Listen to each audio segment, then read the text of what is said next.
Alitumbua macho akitazama miili miwili mbele yake, akili yake ikiwa imeganda kabisa. Mwanga wa tochi yake ya kichwani uliangazia miili hiyo iliyokuwa ikielea bila kutingishika kwenye maji ya kiza. Vidhibiti hewa regulators vilikuwa vimeponyoka vinywani mwao na saa za vipimo kwenye matanki yao zilikuwa zimesoma 0. Hewa yao ilikuwa imekwisha. Alipokuwa amesimama hapo akiwa amepooza na hajui la kufanya, jambo la kutisha zaidi lilitokea. Kwa mbali kidogo, upande wa pembeni, aliona umbo jingine likielea si mbali sana, likijitingisha kidogo. Huu ndio mkasa wa kupiga mbizi katika senoti ya Mexico tunaozungumzia leo. Senoti hii inapatikana karibu na Tulum katika rasi ya Yucatan nchini Mexico. Ukiitazama kwa juu, inaonekana kama bwawa la asili la kuogelea. Eneo kuu lina upana wa mita 36 na kina cha juu cha mita 15 pekee. Maji yake ni masafi kama kioo. Mwanga wa jua hupenya mpaka chini kabisa, ukiangazia miamba na mimea ya majini. Kwa wapiga mbizi wa burudani, eneo hili huonekana kama peponi. Lakini nje ya kile kinachoonekana kama eneo salama, kuna kamba ya tahadhari ambayo ni vigumu kuiona. Nyuma ya kamba hiyo kuna ulimwengu mwingine, mfumo wa mapango yaliyopigwa marufuku. Hilo ndilo eneo la hatari kweli. Ndani ya njia hizo hakuna mwanga wa asili. Katika sehemu nyembamba zaidi, upana wake ni mita 1.8 tu, unaoitosha mtu mmoja tu kupita kwa shida. Joto la maji hubaki takriban nyuzi 20 Celsius mwaka mzima, lakini mikondo ya maji ya ndani haitabiriki, kukiwa na mabadiliko ya ghafla ya kanieneo buoyancy yanayoweza kumfanya mpiga mbizi kupoteza mwelekeo. Hatari kubwa zaidi ni jambo linalotokea ndani kabisa ya pango linalojulikana kama halocline, mpaka kati ya maji baridi matamu yaliyo juu na maji ya chini baridi matamu yaliyo juu na maji ya chumvi yaliyo chini. Tofauti ya ghafla ya msongamano wa maji husababisha mwanga kupinda na kuleta ukungu mkali. Uoni visibility unaweza kushuka kutoka mita kadhaa mpaka 0 ndani ya sekunde chache. Wakati huo hapakuwa na vizuizi vikali, bali kamba rahisi tu iliyokuwa ikiashiria mpaka. Mtu yeyote angeweza kuivuka na kuingia kwenye eneo hilo la kifo. Wote walikuwa na vifaa vya kawaida tu vya kuogelea kwenye maji yaliyo wazi, tangi moja kila mmoja. Hawakuwa na akiba ya hewa, hawakuwa na kamba ya mwongozo guideline, hawakuwa na taa stahiki za pangoni wala alama za urambazaji. Kwenye maji yaliyo wazi, vifaa hivyo vinaweza kutosha, lakini ndani ya pango ni sawa na kuingia kwenye mtego wa mazingira tatanishi, maze, mikono mitupu. Saa 7 mchana waliingia majini. Waliogelea taratibu kando ya kuta za mwamba za eneo kuu, wakivutiwa na mandhari. Kila kitu kilionekana kuwa sawa. Kabla ya kuingia, walikuwa wamekubaliana kubaki ndani ya eneo kuu na wasivuke mstari wa onyo. Lakini baada ya dakika 15, mmoja wao alipata udadisi wa ghafla. Akikodolea macho giza nene la pango lililokuwa ng'ambo ya ule mstari, alipata wazo. Vipi tukienda kutupia macho tu? Iwe ni kwa sababu ya udadisi au kutotaka kuharibu hali ya furaha, hakuna aliyepinga. Juan alivuka ule mstari kwa upole na wengine 7 wakamfuata mmoja baada ya mwingine. Walijipanga mstari wa mtu mmoja mmoja, huku Juan akiongoza. Umbali kati yao ulianza kuongezeka polepole. Mpiga mbizi wa mwisho aliweza tu kuona kwa mbali mwanga hafifu wa mtu aliyekuwa mbele yake. Hakuna hata mmoja wao aliyegundua kuwa kuvuka mstari ule kulimaanisha kuvuka mpaka kati ya uzima na mauti. Mwishoni kabisa mwa kundi alikuwa Hari. Tayari alikuwa hapendi maeneo yenye nafasi finyu. Kadiri njia ilivyozidi kuwa nyembamba na dari ya pango kushuka, giza lilitawala kila kitu isipokuwa tu sehemu ndogo iliyomulikwa na taa yake ya kichwani. Moyo wake ulianza kudunda kwa kasi. Upumuaji wake ukawa wa haraka. Hofu ya kubanwa, claustrophobia, ikamshika. Alitaka kusimama. Alitaka kumtafuta Mary ili kuhakikisha bado yuko karibu. Lakini Mary alikuwa mbele akimfuata kiongozi na tayari alikuwa mbali sana. Mwanga wake ukawa hafifu na mbali zaidi. Taharuki ikampanda kama wimbi. Akiongozwa na hofu na hisia za kujihami, Hari alifanya maamuzi. Angegeuka na kurudi nyuma bila kumwambia yeyote wala kutoa ishara yoyote.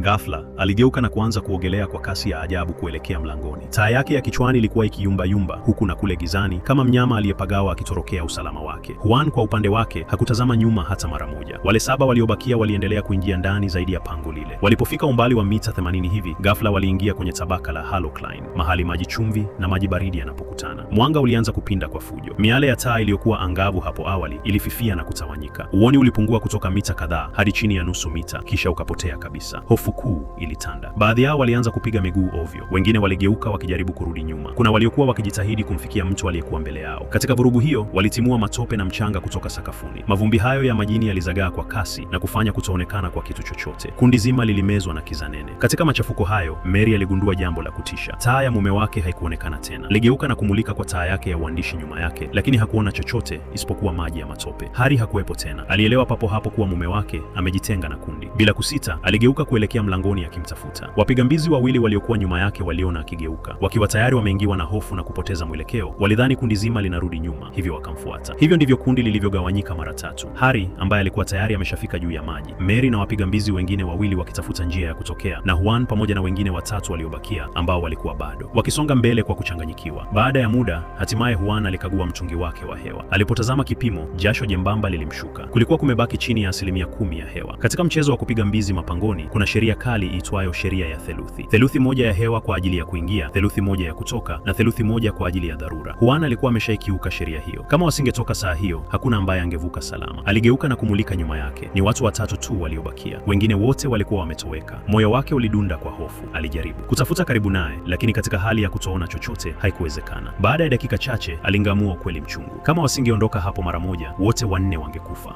Alifanya uamuzi mgumu wa kuuchukua wale watatu waliobakia na kutoroka. Waliogelea kwa juhudi zao zote na kuibuka juu ya maji, wakati matangi yao ya oksijeni yakiwa karibu kuisha kabisa. Walipofika usoni mwa maji, walimkuta Harry akisubiri. Swali lake la kwanza lilikuwa, wako wapi wale wengine? Juan, huku akitweta kwa kukosa hewa, alijibu, bado wako ndani. Uso wa Harry ulipauka. Bila kusita, alimkabidhi Juan tangi la ziada na kumhimiza arudi ndani. Juan aliingia tena pangoni, bila kamba ya mwongozo wala alama zozote. Alitegemea kumbukumbu yake pekee, akipapasa njia kwa umakini kuelekea mbele. Kila mita ilibidi athibitishe mwelekeo wake, akiogopa kupotea yeye mwenyewe. Takriban dakika 10 baadaye alifikia njia panda. Mwanga wake uliangazia miili miwili ikielea bila kutikisika. Walikuwa ndio wale wapiga mbizi waliopotea. Matangi yao yalikuwa tupu. Mashine za kuvutia pumzi, regulators, zilikuwa zimelegea. Midomo yao ilikuwa ya zambarau, moni za macho zimepanuka. Walikuwa tayari wamefariki. Akili yake ilichanganyikiwa. Kisha kwa mbali kidogo aliona umbo jingine mbele yake. Akipambana na hofu yake, aliogelea kuelekea huko. Alikuwa ni Mary. Mwili wake ulikuwa bado unatetemeka kwa mbali, lakini alikuwa amepoteza uwezo wa kupumua mwenyewe. Macho yake yalikuwa hayana mwelekeo. Hakuwa na nguvu tena za kupambana. Alielea pale gizani kama jani lililosahaulika. Mara moja, Juan aliweka kifaa chake cha ziada cha kupumulia mdomoni mwa Mary, akimtegemeza kwa mkono mmoja huku akiogelea kwa mkono mwingine, akisukuma kuelekea mlango wa kutokea kwa nguvu zake zote. Walipofika juu, Harry alikimbia kuwasaidia. Alimaza Mary chini na kuanza kumpa huduma ya kwanza, CPR, akiliita jina lake. Aliita tena na tena, lakini mwili wake ulizidi kuwa wa baridi, moni za macho zilipanuka na hakuonyesha dalili yoyote ya kuitika. Dakika 30 baadaye, gari la wagonjwa liliwasili. Alipelekwa katika hospitali ya karibu, lakini ilikuwa tayari nimechelewa. Mary alikufa kutokana na kukosa oksijeni kwa muda mrefu. Alasiri hiyo, timu ya kitaalamu ya uokoaji wa mapango iliwasili. Kwa kutumia kamba sahihi za mwongozo, walifuata njia ya Juan na kuitoa miili ya wale wengine wawili kwenye ile njia panda. Ripoti ilihitimisha kuwa wote watatu walikufa kwa kukosa hewa, asphyxiation, baada ya hewa kuisha, si kwa kuzama majini wala jeraha la nje. Hawakuzama. Walitumia pumzi yao ya mwisho ndani ya mtego wa giza chini ya maji. Uchambuzi wa baadaye ulionyesha dakika zao za mwisho. Katika vurugu za halocline, tabaka la maji yanayochanganyika, Mary aligeuka nyuma kumtafuta Harry. Wapiga mbizi wawili walimfuata, wakifikiri kimakosa kuwa kundi lilikuwa linarudi nyuma. Bila kamba za mwongozo, kukiwa na uoni hafifu na tope lililovurugika, walipoteza mwelekeo kabisa. Walitangatanga kwenye mapito yanayojigawa bila kupata njia ya kutokea. Hofu iliwafanya wapumue haraka, jambo lililoongeza matumizi ya oksijeni. Wale wapiga mbizi wawili waliishiwa hewa kwanza. Mary alistahimili kwa muda mrefu zaidi, lakini hatimaye alipoteza nguvu zote, akashindwa hata kuogelea, sembuse kutafuta njia ya kutokea. Harry alinusurika kwa sababu aligeuka mapema kabla ya kufika kwenye tabaka la halocline na kabla ya kupotea. Uchunguzi baadaye ulihitimisha kuwa Juan alihusika na uzembe uliosababisha vifo. Chini ya mazingira ya kawaida angekabiliwa na mkono wa sheria, lakini wakati huo nchi ya Mexico ilikuwa na kanuni dhaifu kuhusu upigaji mbizi wa mapangoni. Kwa kukosekana kwa ushahidi wa kutosha, hakuna mashtaka ya jinai yaliyofunguliwa. Hata hivyo, leseni yake ya ukufunzi wa upigaji mbizi ilifutwa na alipigwa marufuku ya kudumu kufanya kazi ya ukufunzi wa mbizi au utalii.